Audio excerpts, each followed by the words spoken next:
मगहर से सतलोक गए कबीरा, जाका पाया नहीं शरीरा।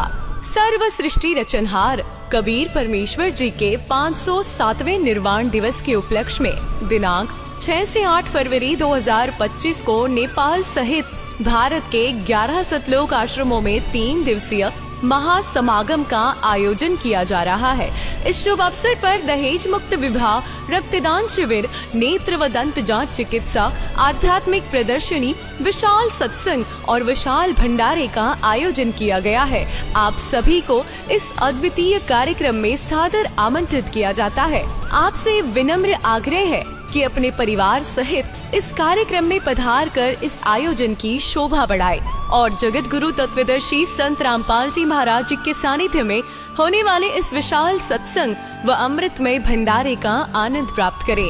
इस भव्य कार्यक्रम का आयोजन सभी सतलोक आश्रमों में किया जाएगा। इस कार्यक्रम का सीधा प्रसारण सतलोक आश्रम श्री धनाना धाम, तहसील गोहाना, जिला सोनीपत, हरियाणा से आप 8 फरवरी 2025 को सुबह 9:10 से साधना टीवी चैनल, संत रामपाल जी महाराज यूट्यूब चैनल और स्पिरिचुअल लीडर संत रामपाल जी पर देख सकते हैं।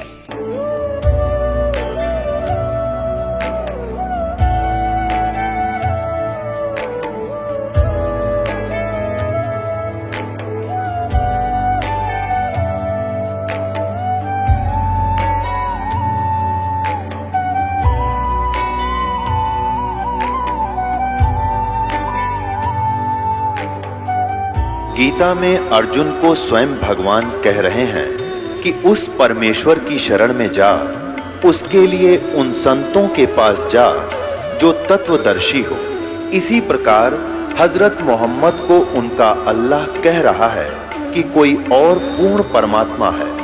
उसको पाने के लिए उन तत्वदर्शी संत की तलाश कर। वो प्रभु कौन है, ये जानने के लिए कृपया अवश्य सुनिए जगत गुरु तत्वदर्शी संत रामपाल जी महाराज के अमृत वचन। दर्शकों, अज्ञानतावश व्यक्ति विभिन्न प्रकार की साधना एवं मान्यताओं को मानने के लिए विवश हो जाता है, परंतु व्यक्ति के मन में विचार हमेशा चलता रहता है कि आखिर वह पूर्ण परमात्मा कौन है जिसने सारी सृष्टि रची है। दर्शकों, इसी तलाश में मोहन राव जी भी थे, जो इंदौर, मध्य प्रदेश के रहने वाले हैं।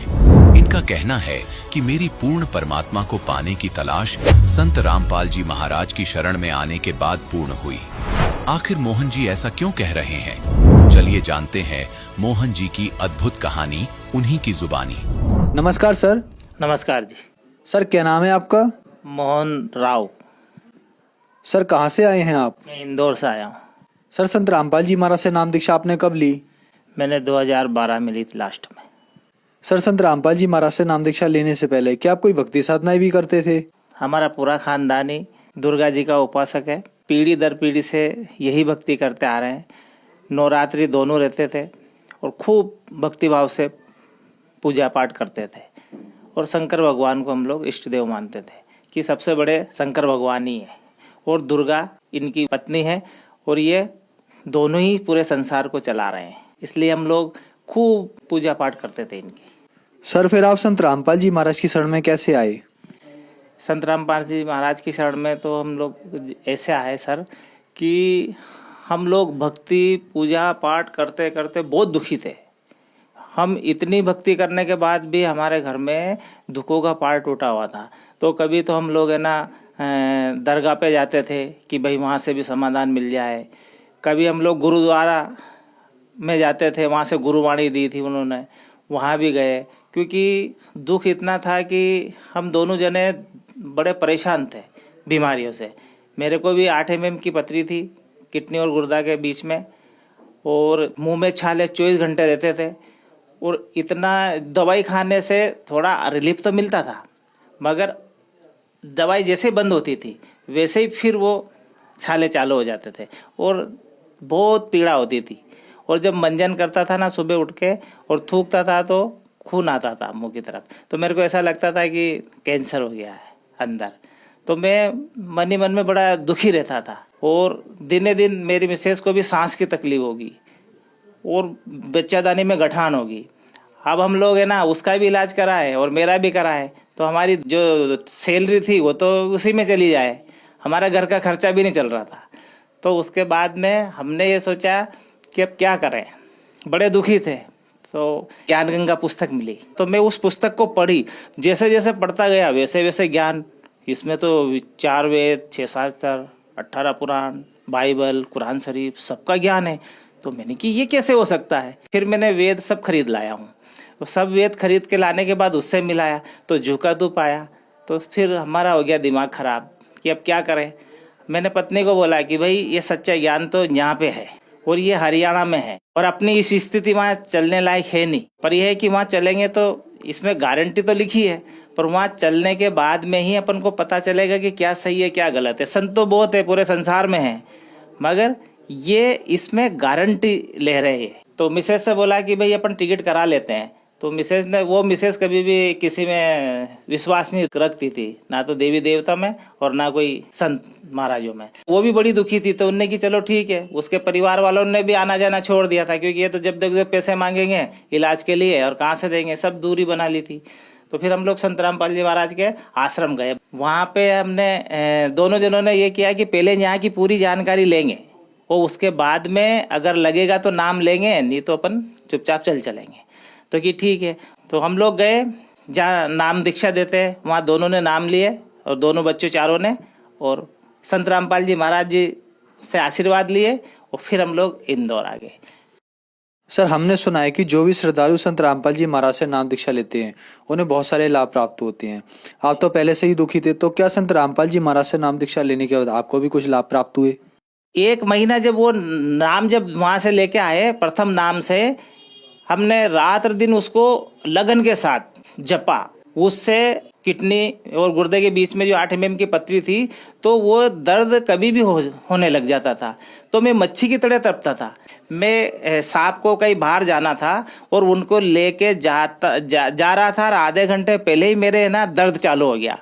अब मैंने मन ही मन में संत रामपाल जी महाराज को याद किया कि मालिक, आप बोलते हैं कि पूर्ण परमात्मा कबीर साहिब जी है, तो परमात्मा स्वरूप आप ही है हमारे लिए। तो पर अगर मैं इनको लेके नहीं जाऊंगा तो इनका दौरा कैंसिल हो जाएगा, इसलिए दया करना। मैं ना गोली, अब गोली भी नहीं मिलेगी तो गोली भी मैं कहाँ से लूँगा, तो परमात्मा आप ही जाने हैं। और ऐसे नीचे उतर के गाड़ी से और मैंने लंबा लेट के दंडवत प्रणाम किया, और 2 मिनट बाद में ही वो मेरा दर्द बिल्कुल ख़त्म हो गया। और मैं संत रामपाल जी महाराज की कृपा से उनको फिर मैं दौरे पे लेके गया, और बड़ा खुश होता जा रहा था कि देखो यहाँ तो दवाई लेने के बाद भी दर्द कम नहीं होता था, और इधर जो नाम लिया संत रामपाल जी महाराज जी का, और इधर जो मेरा है ना, वो दर्द जैसे छूमंतर हो गया है। और मेरे ये मुंह में छाले 24 घंटे रहते थे, बिल्कुल आज 6 साल हो गए मालिक की दया से, एक भी अब छाला नहीं बचा है, और ना मैं कोई दवाई खाता हूँ। और मेरी मिसेस की जो सांस की तकलीफ थी, जो ठंड में वो पलंग से नीचे नहीं उतरती थी, आज बिल्कुल वो भी ठीक हो गई है संत रामपाल जी महाराज जी की दया से। और मेरी पत्नी को 5 किलो की गठान थी बच्चेदानी में, और वो डॉक्टरों ने बताई थी कि बच्चेदानी निकलेगी और इसका खर्च आएगा 40,000 के समथिंग। तो उस टाइम मेरे पास पैसे नहीं थे, तो मैंने संत रामपाल जी महाराज से प्रार्थना लगाई कि मालिक, अगर ये गठान बिल्कुल जैसे बोलते हैं कि संत के आशीर्वाद से ही पिघल के निकल जाती है, तो अगर ये ठीक हो जाती है मालिक, तो मैं दरबार में आके दंडवत प्रणाम करूँगा। तो उसी दिन रात में वो धीरे धीरे उसका सारा ब्लड था जो निकलता गया।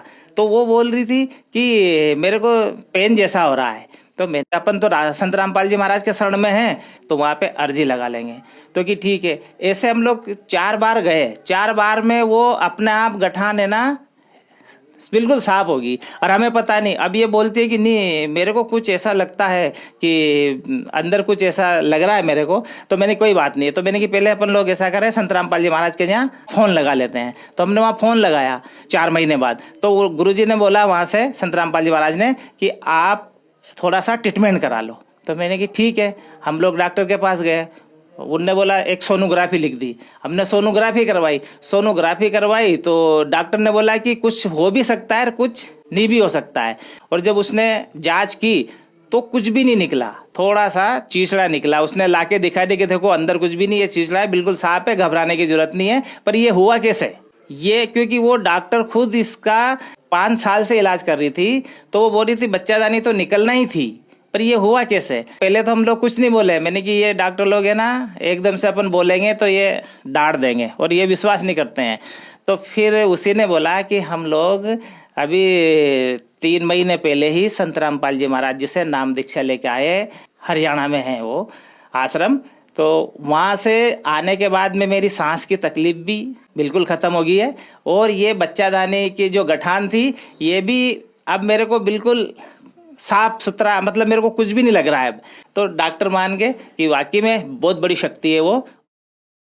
सर क्या आप नशा भी करते थे? हाँ, पहले जब जगत में थे तो नशा भी करते थे और खाते थे भी। तो क्या संत रामपाल जी महाराज से नाम दीक्षा लेने के बाद आपका नशा छूट गया? बिल्कुल। नशा तो क्या, अब तो ना तो छूते हैं ना किसी को देते भी नहीं है। नहीं तो पहले मैं दारू भी पीता था और मांस भी खाता था। सर संत रामपाल जी महाराज से नाम दीक्षा लेने के बाद आपको बहुत सारे लाभ प्राप्त हुए, तो जो दर्शक आज आपको देख रहे हैं आप उनके लिए क्या कहना चाहेंगे? इनके लिए मेरे तो एक ही प्रार्थना है कि सभी संत रामपाल जी महाराज जी का ज्ञान समझे, पुस्तक पढ़े और संत रामपाल जी महाराज से आके अपना नाम दीक्षा लेके कल्याण कराए। सर मीडिया में बताया गया कि संत रामपाल जी महाराज से नाम दीक्षा लेने के लिए पैसे लिए जाते हैं, आपसे कितने पैसे लिए गए सर? ये तो सब मनगढ़ंत बात है, और आज तक संत रामपाल जी महाराज ने, ये दास को 6 साल हो गए हैं यहाँ से नाम दीक्षा लिए हुए हैं। 1 भी रुपया ना उस टाइम लिया था और ना आज लेते हैं। ये तो मीडिया वालों ने तोड़ मरोड़ के और ये कहानी बनाई है। संत रामपाल जी जीवन दान देते हैं, वो किसी से ना पैसा लेते हैं। अब ये मीडिया वालों ने कैसे किया है ये मीडिया वाले जाने, मगर संत रामपाल जी महाराज की शरण में अभी भी आप आए, पहले इनका ज्ञान सुने, समझे और नाम दीक्षा ले, अपना पता चल जाएगा। दूध का दूध, पानी का पानी हो जाएगा। सर संत रामपाल जी महाराज से नाम दीक्षा कैसे ली जा सकती है? संत रामपाल जी महाराज जी से दीक्षा अभी तो बहुत सारे चैनलों पे सत्संग आ रहे हैं संत रामपाल जी महाराज जी की। तो उस पे नीचे एक पट्टी चलती है, उस पे सब नंबर है। वो नंबर से आप जिस क्षेत्र के भी है, जिस प्रांत के भी है, वहाँ से आपको हर जिले में सेंटर खुले हुए हैं, वहाँ जाके नाम दीक्षा आप ले सकते हैं। धन्यवाद सर। सत साहिब जी। दर्शकों, अभी आपने सुने संत रामपाल जी महाराज से दीक्षा प्राप्त करके सुखी हुए भक्त के अनुभव। अब देखिए जगत गुरु तत्वदर्शी संत रामपाल जी महाराज के मंगल प्रवचन। अपनात्मा संक्षिप्त में सृष्टि रचना सुनाता है ये दास आपको, जो परमेश्वर ने ही आकर बताई है। अभी आपने सुना था कि धर्मदास ये जग बोराना और कोई ना जाने पद निर्वाणा, यही कारण मैं कथा पसारा, सबसे कहिए एक राम न्यारा। और यही ज्ञान जग जीव सुनाओ, सब जीवों का भरम नसाओ। भरम गए जग वेद पुराना, और आदि राम का किसी ने भेद नहीं जाना। अब मैं तुमसे कहूं चिताई, तिन देवन की उत्पत्ति बाई। ज्ञानी सुने सो हृदय लगाई, और मूर्ख सुने तो समझ में नहीं आई, गम नहीं पाई। माँ अष्टंगी पिता निरंजन, ये जमदार उन वंशन अंजन। पहले की निरंजन राई, पीछे से माया उपजाई। माया रूप देखती शोभा, देव निरंजन तन मन लोभा। धर्मराय की ने भोग विलासा, माया को रही तबासा। यानी ये प्रेग्नेंट होगी दुर्गा। और 3 पुत्र अष्टंगी जाए, ब्रह्मा विष्णु शिव नाम धराए। और 3 देव विस्तार चलावे, इनमें यू जग धोखा खावे। इस काल के इस ढमढमे को, इस काल को श्राप लगा हुआ 1 लाख जीव खाने का। और उसके लिए इसने अपने 3 पुत्र पैदा किए दुर्गा से। इनको अचेत कर दिया, इनको खुद स्वयं नहीं मालूम हमारा पिता कौन है। और उसने इनको एक एक गुण युक्त कर दिया। ब्रह्मा को रजगुण से परिपूर्ण कर दिया, विष्णु जी को सतगुण से, और शंकर जी को तमोगुण से परिपूर्ण कर दिया। तीनों गुण कहो चाहे 3 देवता कहो।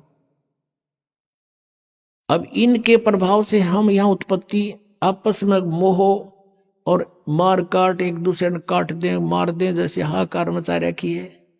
हिंदू मुसलमान का झगड़ा, हिंदू हिंदू का झगड़ा, कित मुसलमान मुसलमान का दुश्मन, राजाओं की लड़ाई, कित फ्लड आ गया, कहीं पर एक्सीडेंट दुर्घटना में इसने कति बुचड़ खाना बना रखा है 21 ब्रह्मांड।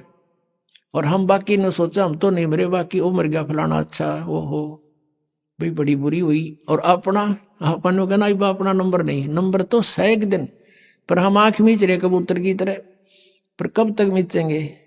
तो इस ज्ञान से फिर हमारी आंख भी खुलेंगी और हमें वो भगवान मिल जाएगा जो इससे आउट कर देगा, ये हमें नहीं मार सकता फिर किसी सूरत में भी। अगर यहां भी तुम जीना चाहते हो सुख से तो इस मालिक की शरण में रहना पड़ेगा, ताकि वो कसाई खावे को ना पड़े।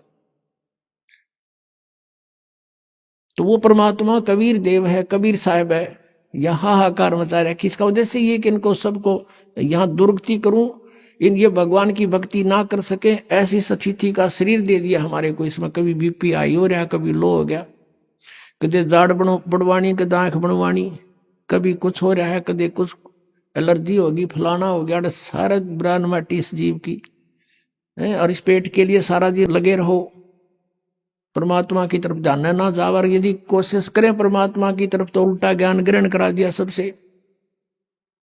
अब डोए जाओ डले रहना काल के जाल में। तो उस परमेश्वर ने दया करी हमारे ऊपर के मेरे बच्चे दुखी हो गए। सतलोक में रहा करते थे, वहां कोई इनको दुख नहीं था। अपने के लिए अपना ही दुखी होता है, और उसके लिए वो परमात्मा हमारे लिए भटक रहे हैं। हमने वहां गलती की थी। अब 10 मिनट में एक वर्बली आपको सृष्टि रचना सुनाएंगे। पुणात्माओं, आप बुद्धिमान हो, अब कोई बालक नहीं, बहुत बुद्धिमान व्यक्ति हो गया है मानव इस कलयुग के अंदर। यह भी देन परमात्मा की है। तो आप जी ने बहुत गहराई से सोचना पड़ेगा इस दास का उद्देश्य क्या है, और परमात्मा सतलोक से चल के इस गंदे लोक में क्यों आया, क्या आवश्यकता थी उनको, क्योंकि वो हमारा पिता है। हम हमारे साथ यहाँ धोखा करके हमें रोक रखा इस काल ने, और अपने के लिए अपना ही दुखी होया करे। परमात्मा कहते हैं कबीर देव जी कि मैं रोवत हूं सृष्टि को, और ये सृष्टि रोए मोहे। और गरीबदास जी जिसको परमात्मा मिले थे आकर, आदरणीय गरीबदास साहिब जी को, वो कहते हैं जैसे तुलसीदास जी ने रामायण को लाखों वर्ष के बाद एज इट इज लिख दिया लोकोक्तियों के माध्यम से, चौपाइयों के माध्यम से, ऐसे ही आदरणीय गरीबदास साहिब जी की दिव्य दृष्टि खोल दी भगवान ने। सतलोक दिखा गए, सचखंड दिखा गए, छोड़ दिया। उसने परमात्मा की जो महिमा अपनी वाणी में बोली है, क्या बताई है। कबीर साहब कहते हैं मैं रोवत हूं सृष्टि को, और सृष्टि रो मोहे। और गरीबदास इस वियोग को समझ नहीं सकता कोई, कि मैं तुम्हें खोज रहा हूं कि, और तुम्हें बताना चाहता हूं आई एम गॉड, मैं परमात्मा हूं, मैं तुम्हारा पिता हूं, तुम मेरे बच्चे हो, और तुम मुझे खोज रहे हो। लेकिन हमारे इस वियोग को, हमारे इस विछोड़ को कौन मिलावे, कोई नहीं समझ सकता कि तुम कहां से बिछुड़ कर आए थे। आज मैं कह रहा हूं मैं भगवान हूं, तुम भ्रमित कर दिए काल के दूतों ने। तुम कहते हो नहीं भगवान निराकार होता है, वेदों में भगवान निराकार लिखा है, भगवान साकार हो ही नहीं सकता।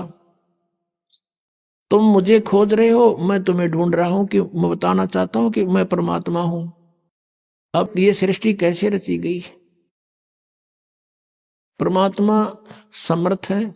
सबसे पहले केवल परमात्मा थे, उन्होंने अपनी वचन शक्ति से ये परमात्मा पहले अकेले लोक को स्थापित करके, उसमें उत्पन्न करके, प्रकट करके अकेले लोक में रहते थे।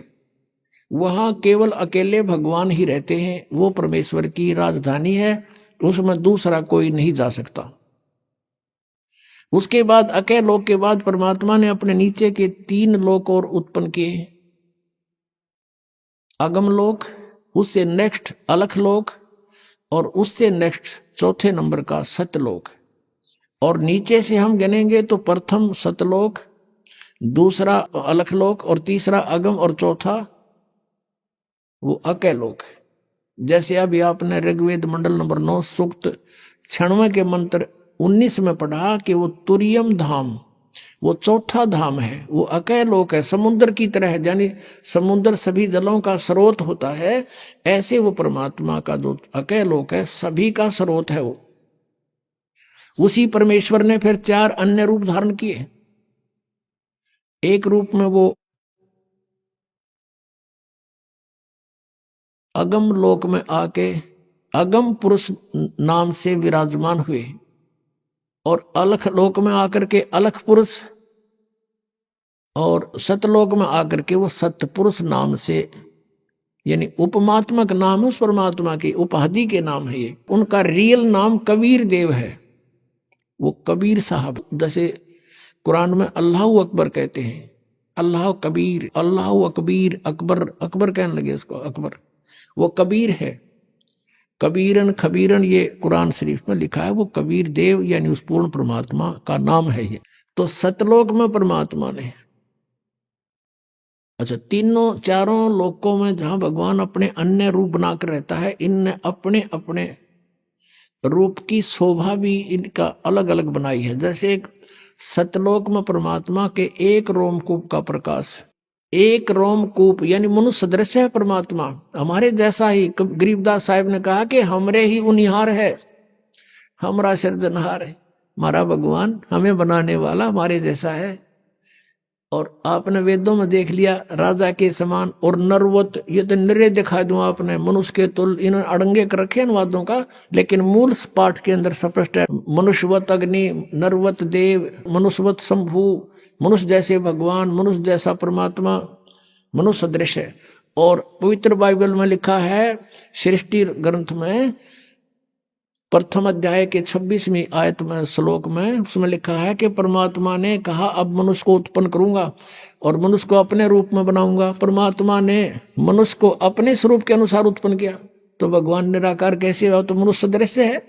और पूरे इस यानी ईसाई धर्म में किसी से पूछ लो परमात्मा की क्या स्थिति है, वो कहते हैं गॉड इज फॉर्मलेस, परमात्मा निराकार है। अरे पवित्र बाइबल कह रहा है मनुष्य सदृश है, ये निराकार का ढिंढोरा पीट रहे। तो ऐसे ही कोई भी पवित्र धर्म का जो अनुयायी है अपने पवित्र सदग्रंथों से भी वो परिचित नहीं है। जैसे हिंदू और मुसलमानों का झगड़ा किस बात पर था? मुसलमानों ने ये मान लिया कि हम जो साधना कर रहे हैं वो एक देव की कर रहे हैं, एक प्रभु की, एक अल्लाह की।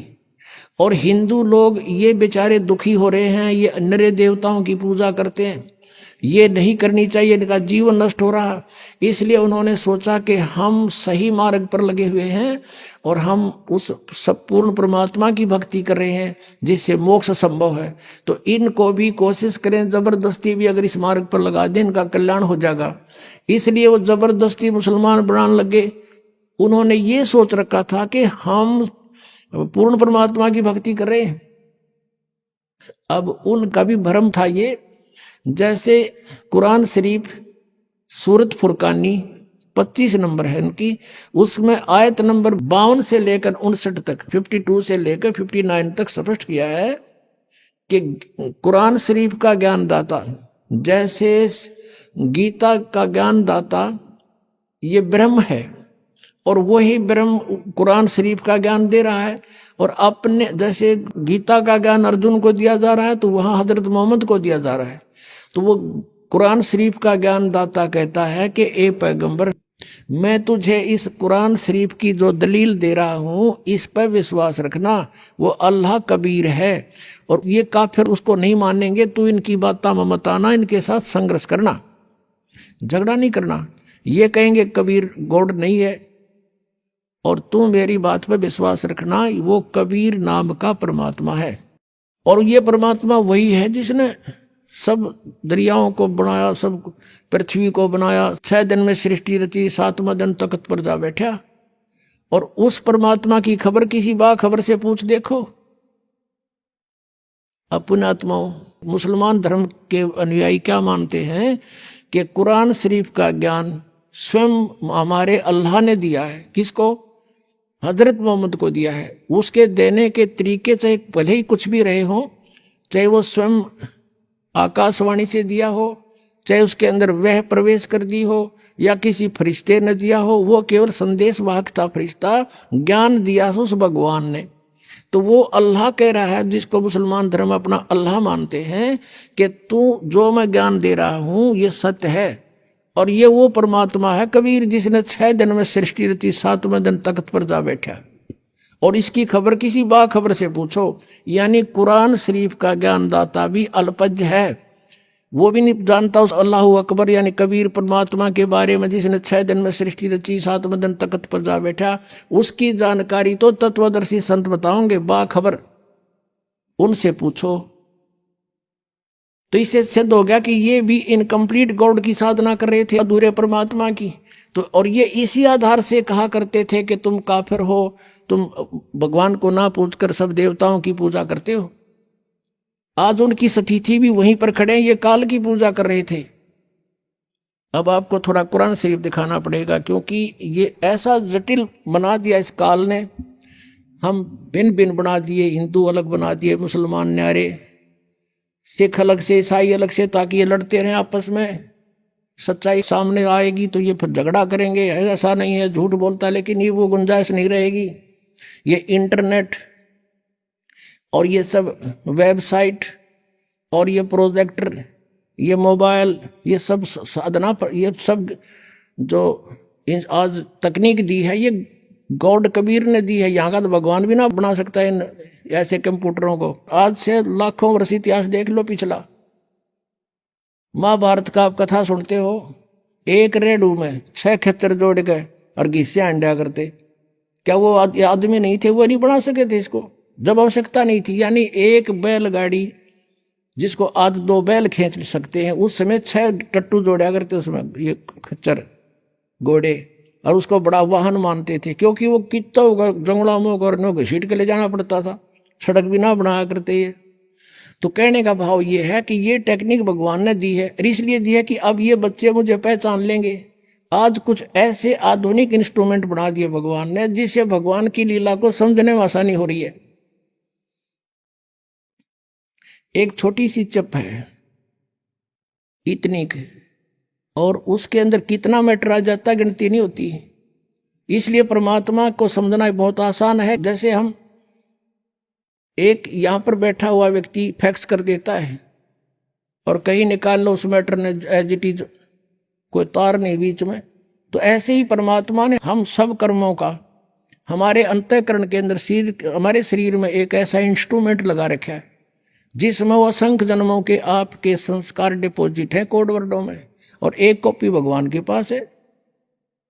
और उसने, परमात्मा ने कोई जरूरत को नहीं आपके पीछे पीछे घूमने की, इंस्ट्रूमेंट लगा दिए, जो करोगे उसमें लिखा पाओगा, और वहां देख लेगा, काजा ऑन कर देगा आपकी, ये चल पड़ेगी सीडी। आपसे पूछने की आवश्यकता नहीं भगवान ने, या तो 6 गवाह चाहिए एक दोषी को करार करने के लिए, वह आवश्यकता नहीं है। कितना दयालु है भगवान आपके ऊपर, वो कितने रजा है आपके ऊपर, वो परमात्मा कबीर देव की। आप अन्य संतों के सत्संगों में जाते थे, ये इधर जय गुरुदेव एक पंथ चल रहा है मथुरा में, वो भी राधा स्वामी की ब्रांच समझ लो, 5 नामों पर गाटा जोड़ रखे है। वहां से आए हुए भगत बताते हैं कि वहां कह तो ज्ञान नहीं था, और हम उनको परम संत मान के श्रद्धालु वहां बैठे रहते थे। और जहां हम वो सत्संग करते थे, अपने आप एक टेंट लगाए जाते थे, आप पे बनाओ और आप पे खाओ, कितना पढ़ो कितना सो, नहाओ धो, ना कितना व्यवस्था है, कुछ नहीं उनकी तरफ से व्यवस्था होती थी। अब जाते हैं दूसरे पंथों के पास, संतों के पास, कहते हैं अपना सारा सामान साथ ले जाओ गुदड़ा, और वहां एक पराल का पूड़ा दे दिया करें, 20 रुपये लें, जमा करा दो, ये पराल बिछाओ और अपने कम्बल बिछाओ और सो जाओ। और ज्ञान क्या दो, 1 घंटे, एक 45-50 मिनट एंड बैंड बोल के वो नकली गुरु अपना जा बैठे, श्रद्धालुओं ने मौज मचा दी, बड़ा अच्छा ज्ञान करा। ज्ञान का उन्हें कह भी ना पता, ज्ञान तो ये है दास का गला सूख लेता है, इस ज्ञान का अंत नहीं आता। और आप पर कितनी मेहर कर रखी, नीचे बैठ बिछा रखा भगवान ने, इस दासों की ड्यूटी लगा रखी अपने बच्चों के लिए। तुम कितनी पुण्यात्मा हो, और दे कर काची रजाई और छका के देसी घी का माल बैठा दिए, सुनो ये मेरी महिमा, ये हो दयालु परमात्मा, हम खोज रहे थे, हमें ढूंढा नहीं मिल रहा था, ये यहाँ भी इतना सुख देगा तो वहां तो पता नहीं क्या कर देगा। जब दूसरे के लोक में इतना सुख दे रहा परमात्मा ने, दूध की नदी बहा की, देसी घी की बहा दी, या कोई भी दूसरी वस्तु प्रयोग नहीं होती, सब देसी घी का सब व्यवस्था बनती है। तो ये सतलोक से आता पुण्यात्मा, यहाँ का नहीं है। वो कहते हैं जब परमात्मा कबीर देव जी आए थे, उनके साथ मजाक कर दिया था और 18 लाख व्यक्तियों को चिट्ठी लिख दी थी, कबीर जी भंडारा करेंगे। और कबीर जी झोपड़ी में रहा करते, भगवान लीला करते थे कि भगवान बचो मेरे की तरफ, फिर देखना परमात्मा के हाथ। 18 लाख व्यक्ति आगे, श्याम का आटा भी घर पे नहीं था। परमात्मा लीला, वहां तो कबीर रूप में बैठे हैं, एक गरीब व्यक्ति के रूप में, और सतलोक में गए।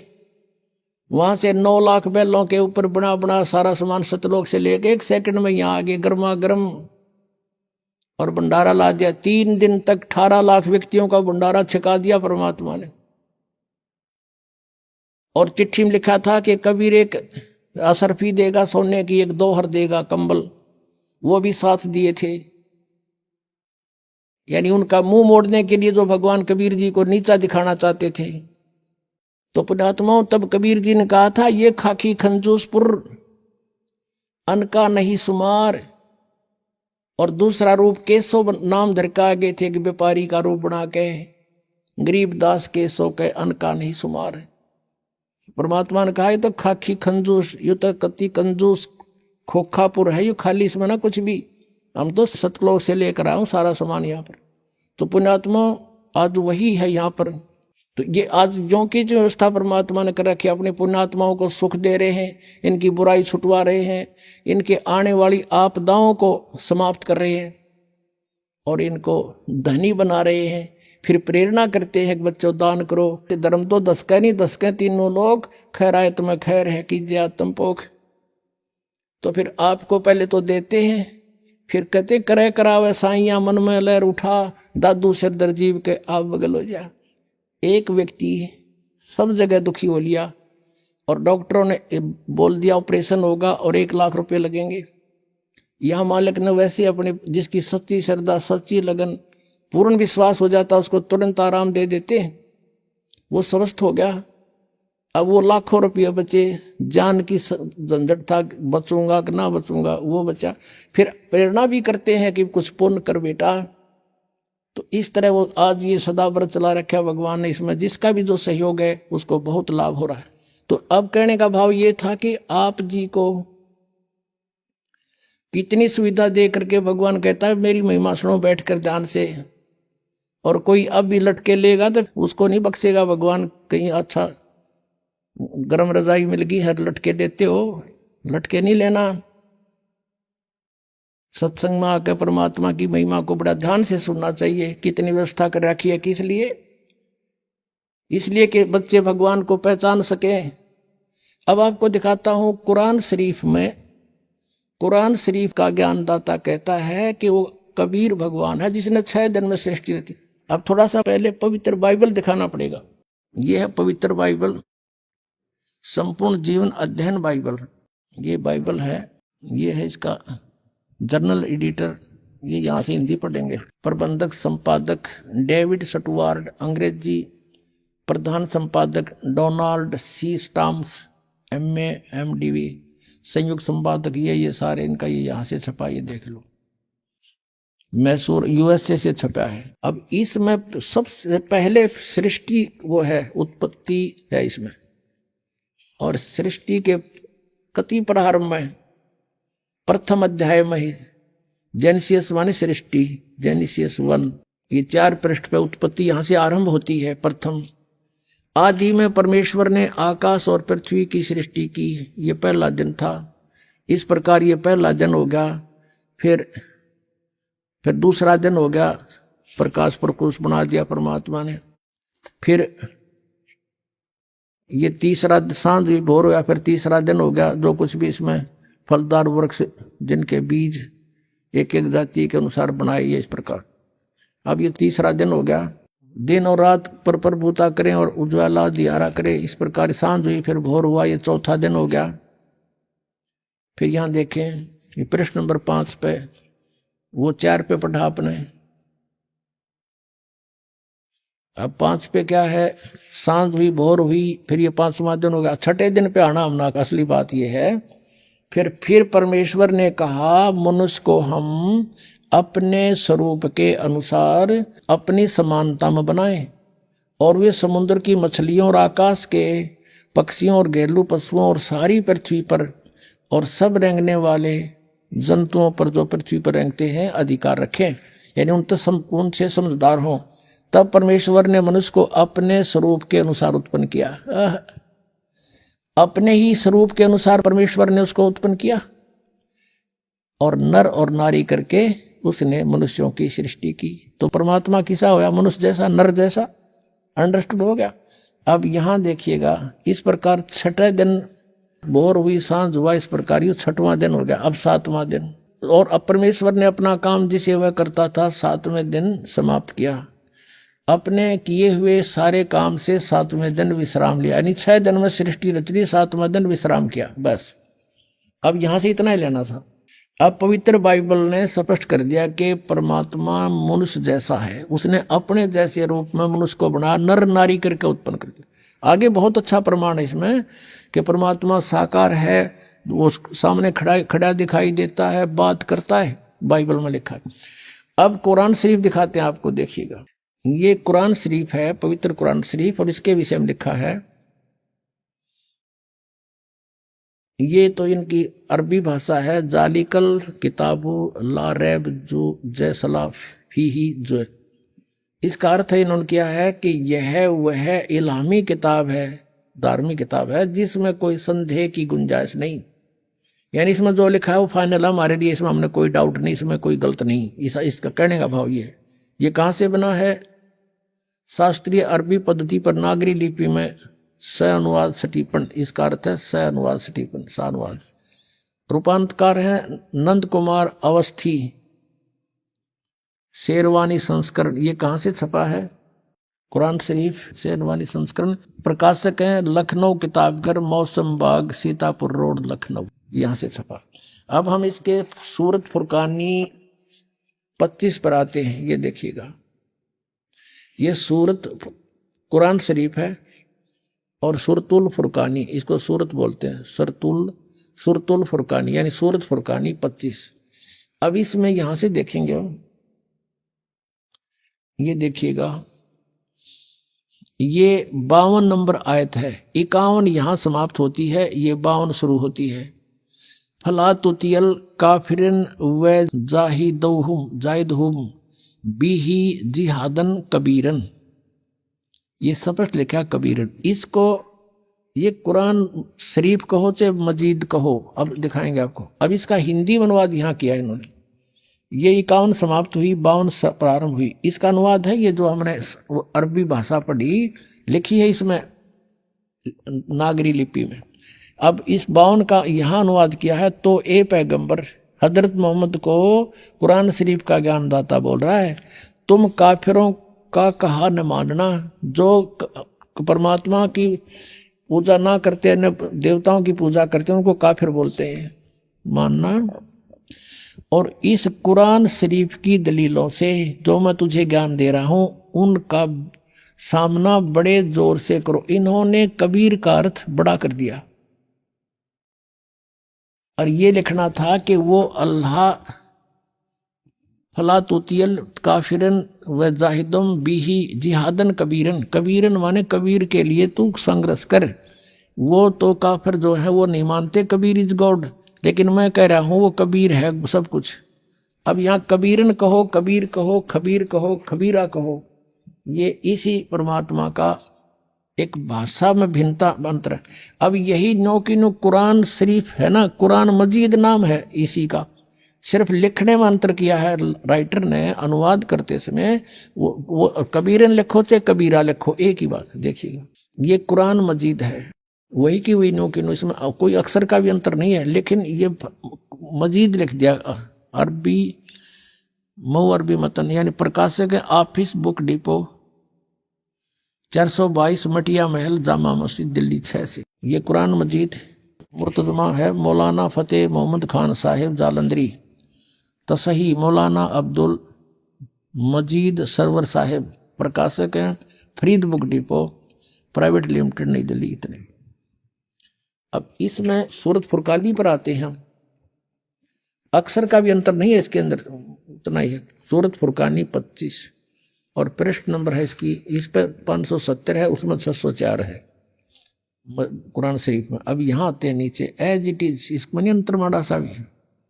51 है ये, 52 शुरू होती है। फला तुतियल काफिरन ने व जिहादुम बिही जिहादन जिहादन कबीरा।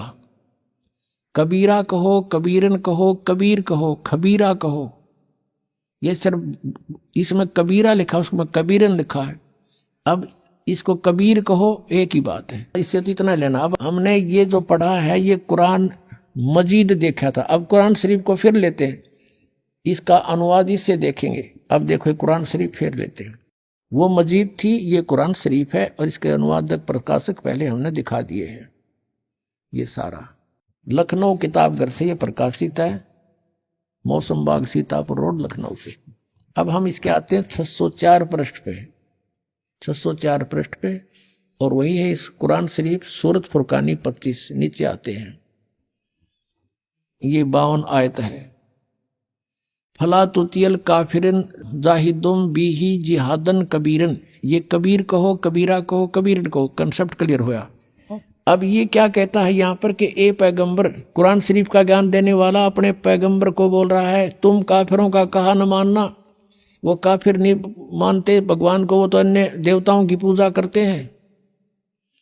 और इस कुरान शरीफ की दलीलों से, कुरान की दलीलों से मैं जो तुझे हिदायत दे रहा हूं, इसके आधार से उनका सामना करना उस कबीर के लिए, जिहादन कबीरन, उस कबीर के लिए, कबीर अल्लाह के लिए संघर्ष करना, लड़ना नहीं। जिहाद का अर्थ लड़ना नहीं होता, संघर्ष करना, उनकी बातों में ना आना, सीधी सी बात। अब देखो, अब हमने 52 का अर्थ पढ़ दिया। अब 607 पर सूरत फुरकानी 25, और ये कबीर नामक अल्लाह वही है जिसने 2 दरियाओं को मिला चलाया, एक का मीठा प्यास बुझाने वाला और एक का खारी कड़वा, और दोनों में एक आड़ और मजबूत रोक बना दी। और वही है जिसने पानी की बूंद से आदमी को पैदा किया, फिर उसको साहिबे नसीब नसब यानी किसी का बेटा या बेटी, और ससुराल वाला यानी किसी का दामाद बहू बनाया। और तुम्हारा परवरदिगार हर चीज के करने में शक्तिमान है। और काफिर अल्लाह के सिवा ऐसों को पूजते हैं, देवताओं को, जो न उनको नफा पहुंचा सकते हैं और न उनको कोई नुकसान पहुंचा सकते हैं। और काफिर तो अपने परवरदिगार से यानी कबीर से, कबीर अल्लाह से मुंह मोड़े बैठे, पीठ दिए हुए हैं, मुंह मोड़े हैं। अब 56 या 55 समाप्ति। और 56 में कहा कि ए पैगंबर, हमने तुमको खुशखबरी सुनाने और सिर्फ अजाब से डराने के लिए भेजा। 57 में कहा है कि इन लोगों से कहो कि मैं तुमसे इस अल्लाह के हुक्म का पर कुछ मजदूरी नहीं मांगता, हाँ जो चाहे अपने परवरदिगार तक पहुंचने की राह इख्तियार कर ले। अब 58 में कमाल कर दिया, ए पैगंबर उस जिंदा पर भरोसा रखो, चैतन्य नहीं। कबीर परमात्मा जैसे अच्छी आत्माओं को मिलते हैं, वेदों में आपने पढ़ा, ऐसे आदरणीय धर्मदास जी को, आदरणीय गरीबदास साहिब जी को, आदरणीय नानक साहिब जी को, ऐसे ही आदरणीय मोहम्मद साहिब जी को मिले थे इस जिंदा महात्मा के रूप में। लेकिन इन्होंने इनकी बात को स्वीकार नहीं किया था। और वो कुरान शरीफ ज्ञानदाता कहता उस जिंदा पर भरोसा रखो जो कभी मरने वाला नहीं है, वो अविनाशी है, वह जिंदा महात्मा रूप में तुझे मिला था। और तारीफ के साथ उसकी पाकी बयान करते रहो। यानी गीता ज्ञानदाता किसी और अल्लाह की पाकी बयान करने को कह रहा है, और अपने बंदों के गुनाहों से वो काफी खबरदार है।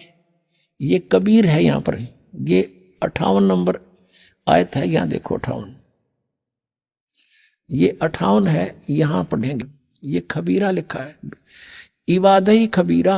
अब इबादई माने पूजा के योग्य, वो कबीर है। इबादत माने पूजा, इबादही यानी पूजा के योग्य वो कबीर है। कबीर 58। यहाँ फिर हम आएंगे इसके ये 58 हम पढ़ रहे हैं कि वो अपने भक्तों के वो जिंदा रूप में तुझे मिला था, उस पर भरोसा रख, वो अविनाशी परमात्मा है और तारीफ के साथ उसकी पाकी बयान करते रहो। अपने बंदों के गुनाहों से वह कबीर खूब खबरदार है, यानी पाप नाश कर देता है। वो कबीर खबरदार है, कबीर लिखना था, कबीर अल्लाह, अल्लाह अकबर, जानता है सब कुछ। अब 59 में कमाल कर दिया। और जिसने आसमानों और जमीन और जो कुछ भी उनके बीच में है सबको 6 दिन में पैदा किया और फिर तख्त पर जा बिराजा, वो अल्लाह बड़ा। अब इन्होंने यहाँ भी कबीर का अर्थ बड़ा कर दिया, वो अल्लाह कबीर है, ये लिखना था, वो अल्लाह कबीर है। ये 59 में, यहाँ देखो, ये फिर 59 आ गई। इसमें फिर खबीरन लिखा है, अरहमानू फसल भी ही खबीरन, कबीरन कहो, कबीर कहो, खबीर कहो। तो इन्होंने इसका अर्थ भी बड़ा कर दिया। अब फिर पढ़ेंगे इस 58 नंबर को, जिसने आसमानों और जमीन और जो कुछ उनके बीच में है सबको 6 दिन में पैदा किया। जो पवित्र बाइबल जो ज्ञान देता है 60% ज्ञान वही कुरान शरीफ में है। 6 दिन में पैदा किया, फिर तख्त पर जा बिराजा।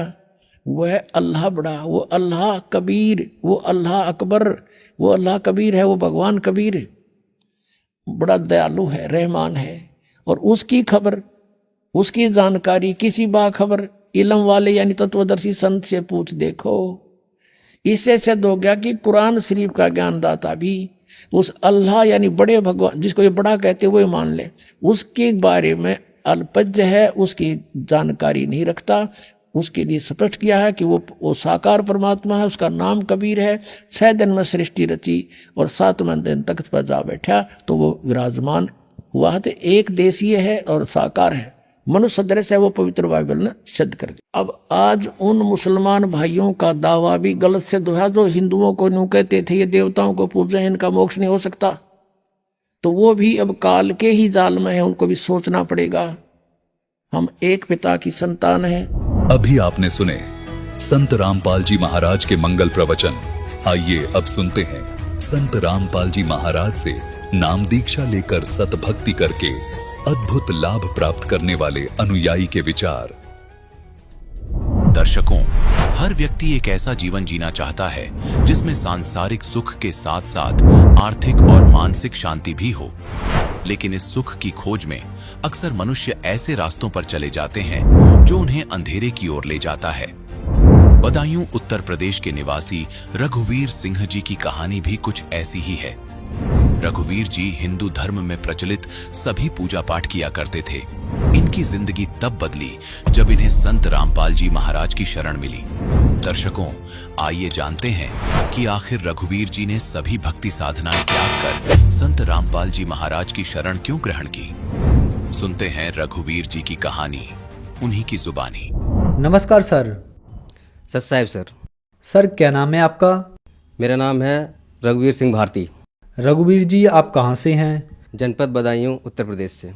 रघुवीर जी संत रामपाल जी महाराज से नाम दीक्षा आपने कब ली? सर मैंने संत रामपाल जी महाराज जी से नाम दीक्षा 7 अगस्त सन 2014 में ली थी। संत रामपाल जी महाराज से नाम दीक्षा लेने से पहले क्या आप कुछ भक्ति साधना भी करते थे? सर संत रामपाल जी महाराज जी के शरण में आने से पहले मैं शुरू से ही मतलब धार्मिक प्रवृत्ति का रहा हूँ और पूजा पाठ में विशेष मेरी रुचि रही है। लेकिन मेरे लिए सही ज्ञान नहीं था। जो जैसा मुझसे कह देता था मैं उसी की पूजा करने लगता था। कोई मुझसे कहता था कि शंकर जी की पूजा करो कि ये सबसे बड़े देवता हैं, उनकी पूजा करने लगा। कोई कहता कि हनुमान जी की करो तो उनकी पूजा करने लगा। जो जैसा कह देता था मैं सबकी पूजा करने लगता था। लेकिन मेरे लिए किसी तरह का कोई भी मुझे शांति नहीं मिली और ना ही मेरे लिए कोई लाभ मिला। और जितनी मैंने पूजा पाठ करी उतनी ही मेरे लिए अशांति रही। मेरे घर में हर समय कलेश रहता था और मेरी आर्थिक स्थिति बहुत ज़्यादा ही गिरती जा रही थी। तो इसलिए अब मेरी स्थिति इतनी ख़राब हो गई थी कि मैं ये सोच रहा था कि क्या करूं, मैं किसकी पूजा पाठ करूं कि जिससे कि मेरी मतलब काम मेरा सही चलने लगे या अच्छा होने लगे। तो जिससे मैं कहीं कहीं कुछ बाबाओं के पास भी गया, जो साधु महात्मा आते थे उनको अपना हाथ भी दिखाता था और उनसे मैं पूछता भी था कि साहब मेरा काम नहीं चल रहा है और मैं बहुत ही ज़्यादा परेशान हूँ। तो वो कभी कहते थे कि आप दुर्गा माँ की पूजा करो, तो मैं दुर्गा माँ की पूजा करने लगता था, तो कभी कहते हनुमान जी की पूजा करने लगता था। एक बार क्या हुआ, मैं काम की तलाश में गया था हिमाचल प्रदेश में, वहाँ पर मैं काम कर रहा था, तो मैं मंगल का व्रत रखता था। एक दिन मेरा मंगल का व्रत था, तो जहाँ पे मैं रहता था वहीं पे ही एक निरंकारी पंथ से जुड़े हुए थे, तो वो शाम के टाइम में वो खाना खा रहे थे, तो उन्होंने मुझसे कहा कि खाना खा लो। तो मैंने कहा नहीं, मैं आज खाना नहीं खा सकता। वो बोले क्यों, ऐसा क्या है, आज खाना क्यों नहीं खा सकते? मैं बोला कि आज मेरा मंगलवार का व्रत है। बोले व्रत? बोले ये क्या होता है? मैंने कहा व्रत क्या होता है? मैंने कहा हनुमान जी की मैं पूजा करता हूँ, तो मैं व्रत कर रहा हूँ। बोले इससे आपको क्या लाभ मिल रहा है? अब मैंने लाभ क्या मिल रहा है, मैंने जिस दिन मैं इनका व्रत करता हूँ उस दिन मेरा मन शांत तो नहीं रहता, लेकिन मुझे पता नहीं, मुझे गुस्सा सी हमेशा रहती है, मुझ पर सवार रहती है। तो क्या आपने कोई गुरु बनाया? मैंने कहा गुरु बनाने की हमें क्या ज़रूरत है, हम कोई गलत काम नहीं करते, कोई चोरी नहीं, डकैती नहीं, कोई बेईमानी नहीं, कोई गलत काम नहीं करते, हमें क्या करना गुरु बनाने की? तो बोले कि नहीं, अपने जीवन में कल्याण के लिए गुरु तो बनाना बहुत ज़रूरी है। तो हमने फिर बताओ किन को गुरु बनाए, कौन है ऐसा? बोले कि बोले हमारे वहाँ हर संडे के लिए वहाँ पर सत्संग होता था निरंकारी बाबा का, तो वो लोग वहाँ जाते थे। तो उन्होंने हमसे कहा कि बोले आप भी चलना हमारे साथ। हम कहे चलो ठीक है, हम चलते हैं। जब वो उनका सत्संग था, वो हमें साथ में लेके गए, तो हम उन्हीं को ही, हम अपने मन में उन्हीं के प्रति आस्था रखने लगे थे, निरंकारी बाबा के। सर, संत रामपाल जी महाराज से नाम दीक्षा लेने के बाद क्या आपको कुछ लाभ भी प्राप्त हुए? एक हमारे पास में एक भगत रहते हैं संतोष दास, तो वो हमारे यहाँ अखबार डालने आते थे। तब वो हमारे यहाँ आते थे तो थोड़ी देर हमारे यहाँ बैठते भी थे। तो जब हम संत उनके निरंकारी बाबा के सत्संग में जा रहे थे, उससे पहले वो हमारे घर पे पहुंच गए। ये मालिक की ही कृपा रही थी। तो उन्होंने मेरे लिए संत रामपाल जी महाराज जी का ना तो मैंने कभी नाम सुना था और ना ही मैं जानता था, मैं सिर्फ कबीर साहब के लिए एक संत के रूप में जानता था। तो उन्होंने मुझे बताया कि बोले वहाँ जाने से कोई लाभ नहीं है, वो तो एक निराकार को उसको मानते हैं, लेकिन परमात्मा साकार है, सहशरीर, उसका नाम कबीर है। बोले सारे सदग्रंथों में इसका प्रमाण है। और संत रामपाल जी महाराज ही ऐसे हैं जो इस लोक में जो पूर्ण संत हैं, जो पूर्ण ब्रह्म परमात्मा की जो भक्ति बताते हैं। आप उनसे नाम दीक्षा लीजिए, तभी आपके जो भी कष्ट हैं वो आपके दूर होंगे। फिर वहाँ पे मेरा थोड़ा मन वहाँ पर बदल गया, मैं फिर वहाँ उस सत्संग में नहीं गया। फिर मैंने उनसे कहा कि ठीक है, बोले आप कब जाओगे वहाँ संत रामपाल जी महाराज जी के आश्रम में, मुझे भी लेके चलो, मैं भी नाम दीक्षा लूँगा। जब हम नाम दीक्षा लेने गए आश्रम में, बरवाला आश्रम में लेने गए थे, तो वहाँ जाके जब हम पहुँचे तो उसमें हमारे शरीर में इतना बड़ा कष्ट था, मेरे लिए पाइल्स था, मैं बैठा भी नहीं जा रहा, इतना दर्द हो रहा था, मेरे पैर में भी जख्म थी, बहुत दर्द हो रहा था। वहाँ जब पहुँचा, संत रामपाल जी महाराज जी से उपदेश लिया। सर, संत रामपाल जी महाराज से नाम दीक्षा लेने के बाद क्या आपको लाभ भी प्राप्त हुए? तो जब संत रामपाल जी महाराज जी से मैंने नाम उपदेश लेने के बाद जो आशीर्वाद लेने गया था, जो मेरे शरीर में जो कष्ट था, जैसे ही संत रामपाल जी महाराज जी ने मेरे सर पे हाथ रखा आशीर्वाद देने के लिए, वैसे ही मेरे शरीर में एकदम से करंट सा लगा और जितना भी मेरे रोंगटे थे वो सारे खड़े हो गए। और जो दर्द हो रहा था और मेरे पैर में दर्द था वो तो बिल्कुल ही मतलब कतई गायब हो गया, बिल्कुल ही दर्द नहीं रहा मेरे शरीर में। तो संत रामपाल जी महाराज जी के शरण में आने से पहले एक मेरे लिए बहुत बड़ा रोग था, पाइल्स जिसे बोलते हैं। तो उससे मैं बहुत ज़्यादा ही परेशान था और मैंने उसके लिए आयुर्वेदिक भी और मैंने देसी इलाज भी कराया, डॉक्टरों से कई जगह मैंने इलाज करवाया, लेकिन उसका मेरे लिए कोई लाभ नहीं मिला। और जब मैं संत रामपाल जी महाराज जी से जैसे ही मैंने जिस दिन उपदेश लिया और मुझे जैसे ही मुझे आशीर्वाद मिला, उसी दिन से ही मेरे लिए बिल्कुल ही वो रोग समाप्त हो गया। और मेरे शरीर में एक रोग और था, एलर्जी। उसको तो जैसे मतलब मैंने 20,000 रुपये मैंने उसमें लगा दिया। एलर्जी का रोग मैंने हर डॉक्टर को जो जहाँ जैसा बताता था, मेरे शरीर में खुजली हमेशा मचती रहती थी, बहुत परेशान था मैं। वो भी संत रामपाल जी महाराज जी से जैसे मैंने उपदेश लिया, वो भी आज रोग से मैं बिल्कुल ही ठीक हूँ मैं। और संत रामपाल जी महाराज जी के शरण में आने से मेरे लिए आर्थिक स्थिति, जो मेरा कर्जा था वो सारा निकल गया और आज मेरी स्थिति बिल्कुल ही सही है, सब कुछ ठीक है। और मेरा एक बेटा था, उसके लिए 3 साल का, अब तो इस समय 3 साल का है, उसमें उसके लिए जो मानसिक दौड़े उसको पड़ते थे, वो उसकी सांस रुक जाती थी, उसके शरीर में सांस नहीं रहती थी। तो उसके लिए मैंने कई जगह उस पर रुपया लगा दिया और मैंने उसका इलाज भी कराया, उसका कोई फ़ायदा नहीं मिला।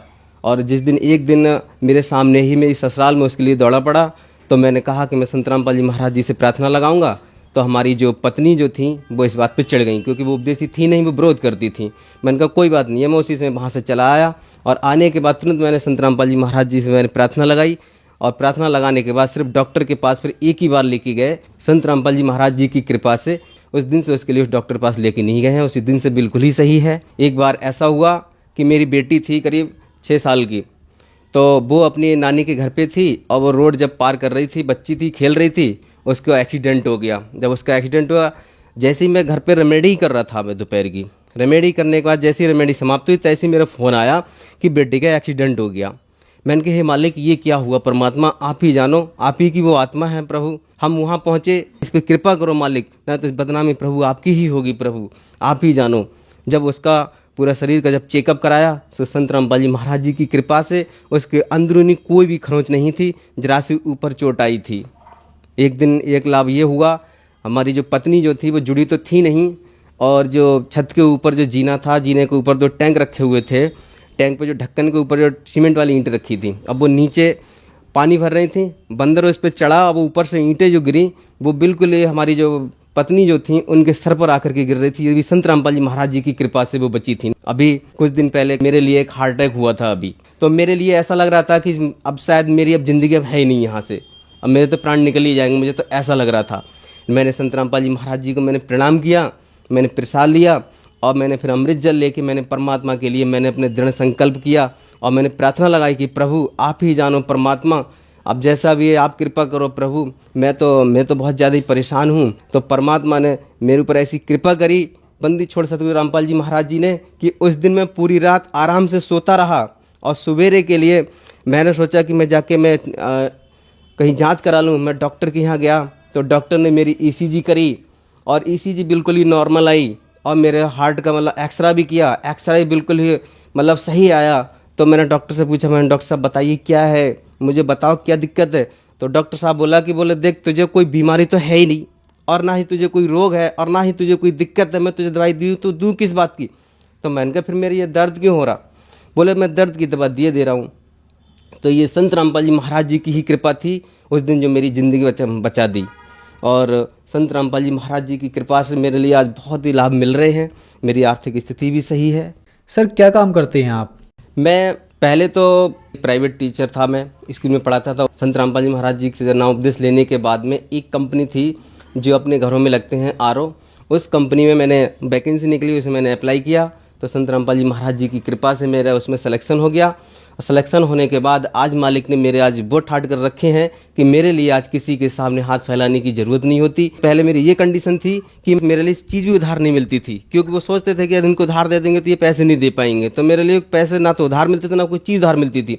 लेकिन आज बंदी छोड़ सतगुरु रामपाल जी महाराज जी की कृपा से मेरे लिए किसी के सामने हाथ फैलाने की ज़रूरत नहीं पड़ती, और आज परमात्मा की कृपा से सब कुछ मेरा सब कुछ सही सलामत सब ठीक चल रहा है। और मेरे घर वाले भी विरोध नहीं कर रहे हैं। पहले घर में हमारी जो पत्नी थी वो भी हर समय लड़ती रहती थी, आगे तुम कुछ करते नहीं, खर्चा कहाँ से होगा, क्या कर रहे हैं क्या नहीं कर रहे, वो भी हमेशा लड़ती रहती थी। अब वो भी नहीं लड़ती हैं, और उन पर भी मालिक ने दया कर रखी थी, उन्होंने भी उपदेश ले रखा है। रघुवीर जी, आप एक पढ़े लिखे व्यक्ति हैं और संत रामपाल जी महाराज के बारे में कहा जाता है कि संत रामपाल जी महाराज देवी देवताओं की भक्ति छुड़वाते हैं। क्या ये बात सही है? संत रामपाल जी महाराज से नाम दीक्षा लेनी होगी तो देवी देवताओं की भक्ति छोड़नी होगी? ये लोग जो कहते हैं कि संत रामपाल जी महाराज देवी देवताओं की भक्ति छुड़वाते हैं, या तो वो उनको ज्ञान नहीं है इस चीज़ का, और ज्ञान होने के बावजूद अगर वो कहते हैं तो इस बात को वो गलत कहते हैं। संत रामपाल जी महाराज तो किसी भी देवी देवता की भक्ति कभी नहीं छुड़वाते। वो तो सिर्फ हर देवी देवता की हमारे शास्त्र अनुकूल साधना बताते हैं कि सारे देवी देवताओं की पूजा पाठ कैसी क्या है, उनकी साधना क्या है, उसे शास्त्रों के अनुकूल ही बताते हैं। आज हमारा समाज सारा पढ़ा हुआ, सभी समाज पढ़े लिखे हैं। अगर जो ये कहते हैं कि संत रामपाल जी महाराज के देवी देवताओं की भक्ति छुड़वाते हैं, तो वो अपने शास्त्रों के लिए खोल के देख सकते हैं। हमारे 4 वेद 6 7 18 पुराण, गीता, कुरान, बाइबल, गुरु ग्रंथ साहब, इन सभी को खोल के देख सकते हैं। पहले उनका ज्ञान देखिए तो सही, क्या उनका ज्ञान सदग्रंथों से मिलता है या नहीं मिलता है। कि सच्चा संत जो होता है ना, सच्चे संत की वही पहचान होती है जो प्रमाण सहित ज्ञान देता है। हमारे संत रामपाल जी महाराज जी का ज्ञान जो है प्रमाणित है, और जितने भी धर्मगुरु हैं किसी का भी ज्ञान सदग्रंथों से नहीं मिलता, वो सिर्फ लोग वेद सुनाते रहते हैं। हमारे संत रामपाल जी महाराज जी का एक एक शब्द हमारे सदग्रंथों से प्रमाणित है। हमारे संत रामपाल जी महाराज किसी भी देवी देवता की भक्ति नहीं छुड़वाते, बल्कि उनके लिए शास्त्र अनुकूल साधना बताते हैं। रघुवीर जी, जो श्रद्धालु आज आपको देख रहे हैं, आप उन्हें क्या कहना चाहेंगे? संत रामपाल जी महाराज, ये पूरे 21 ब्रह्मांड में एक ही संत ऐसा है जो हमारे शास्त्र अनुकूल साधना बताता है, और यही एक ऐसी साधना है, इस साधना करने से ही हमारा जो जन्म और मरण का जो रोग है वो इसी से ही कटेगा, बाकी किसी भी साधना से, किसी भी भक्ति से नहीं कटेगा। सिर्फ सद्भक्ति ही ऐसी है जिससे हमारा जन्म और मरण का रोग कटेगा। मैं सभी से मेरी हाथ जोड़ के प्रार्थना है कि सभी संत रामपाल जी महाराज जी का ज्ञान समझो और उनसे नाम दीक्षा लो। नाम दीक्षा लेके सद्भक्ति करके और अपने यहाँ से जन्म मरण का रोग से छुटकारा पाके सतलोक चलो, जहाँ हम सतलोक में पहले रहते थे। सर, संत रामपाल जी महाराज से नाम दीक्षा कैसे ले सकते हैं? चैनल पर संत रामपाल जी महाराज जी का सत्संग आता है, उस पर नीचे एक पीले रंग की पट्टी चलती है, उस पर जितने जो नामदान सेंटर जो खुले हुए हैं उन पे फ़ोन करके नाम अपने पास के जो नामदान सेंटर हैं उनकी जानकारी ले सकते हैं। वहाँ जाकर के संत रामपाल जी महाराज जी से नाम दीक्षा ले सकते हैं। सर, धन्यवाद आपका। सत्सई।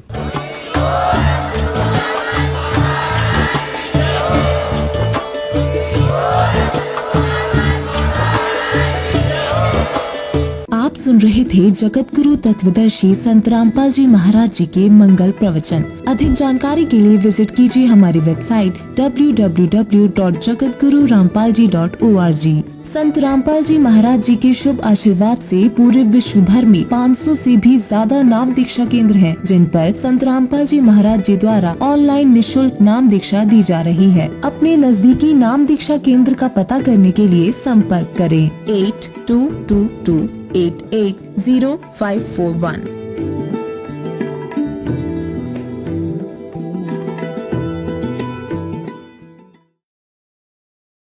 सतलोक गए कबीरा, जाका पाया नहीं शरीरा। सर्व सृष्टि रचनहार कबीर परमेश्वर जी के 507वें निर्वाण दिवस के उपलक्ष्य में दिनांक 6 से 8 फरवरी 2025 को नेपाल सहित भारत के 11 सतलोक आश्रमों में 3 दिवसीय महासमागम का आयोजन किया जा रहा है। इस शुभ अवसर पर दहेज मुक्त विवाह, रक्तदान शिविर, नेत्र व दंत जांच चिकित्सा, आध्यात्मिक प्रदर्शनी, विशाल सत्संग और विशाल भंडारे का आयोजन किया गया है। आप सभी को इस अद्वितीय कार्यक्रम में सादर आमंत्रित किया जाता है। आपसे विनम्र आग्रह है कि अपने परिवार सहित इस कार्यक्रम में पधार कर इस आयोजन की शोभा बढ़ाए और जगत गुरु तत्वदर्शी संत रामपाल जी महाराज जी के सानिध्य में होने वाले इस विशाल सत्संग व अमृतमय भंडारे का आनंद प्राप्त करें। इस भव्य कार्यक्रम का आयोजन सभी सतलोक आश्रमों में किया जाएगा। इस कार्यक्रम का सीधा प्रसारण सतलोक आश्रम श्री धनाना धाम, तहसील गोहाना, जिला सोनीपत, हरियाणा से आप 8 फरवरी 2025 को सुबह 9:10 से साधना टीवी चैनल, संत रामपाल जी महाराज यूट्यूब चैनल और स्पिरिचुअल लीडर संत रामपाल जी पर देख